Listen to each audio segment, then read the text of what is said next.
28 years later's Cillian Murphy return was set up by the original movie's ending change.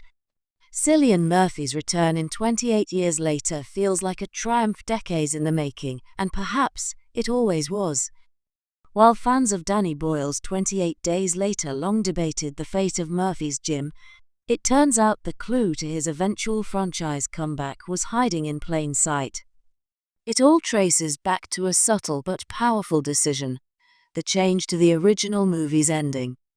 When 28 Days Later hit theaters in 2002, it redefined the zombie genre.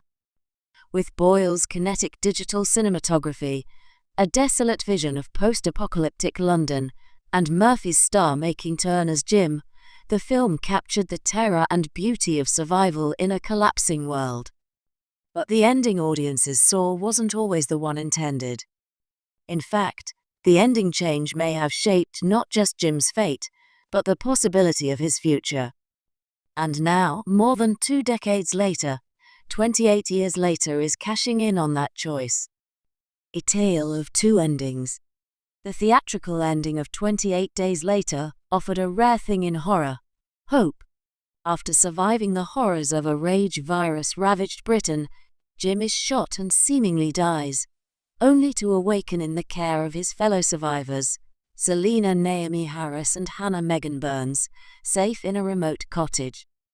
The final scene shows the trio spelling out "hello" with bedsheets to alert a passing fighter jet. It's not just an ambiguous survival, it's a potential rescue. But that wasn't always the plan.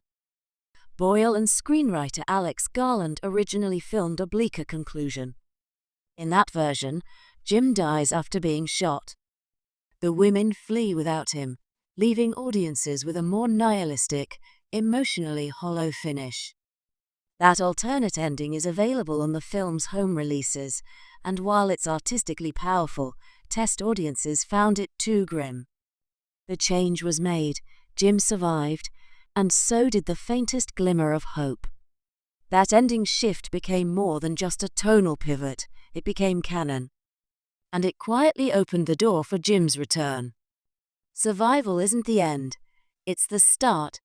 Jim's survival fundamentally altered the meaning of 28 Days Later. He wasn't just a one-time protagonist in a survival horror film. He became a long-term survivor in a world permanently changed.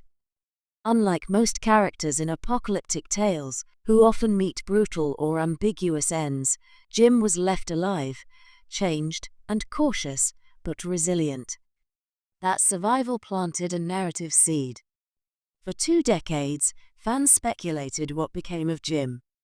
Did he help rebuild civilization? Did he retreat into isolation? Did he ever reunite with Selena and Hannah? The ambiguity of the ending allowed those questions to remain alive, quietly building anticipation for a return.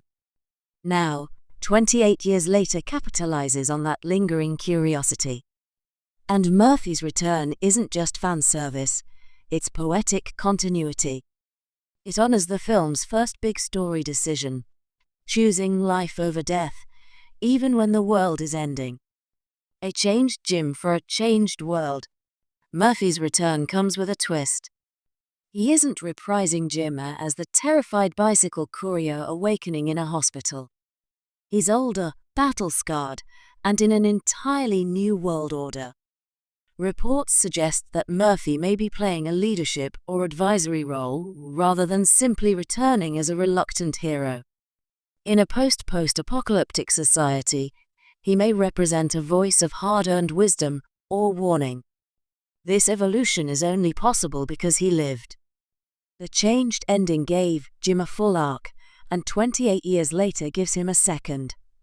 It also allows the franchise to explore something rare in zombie media: long-term survival. Most zombie stories focus on the outbreak, the immediate aftermath, or a vague, eternal collapse. By bringing back from the original catastrophe, the film opens the door to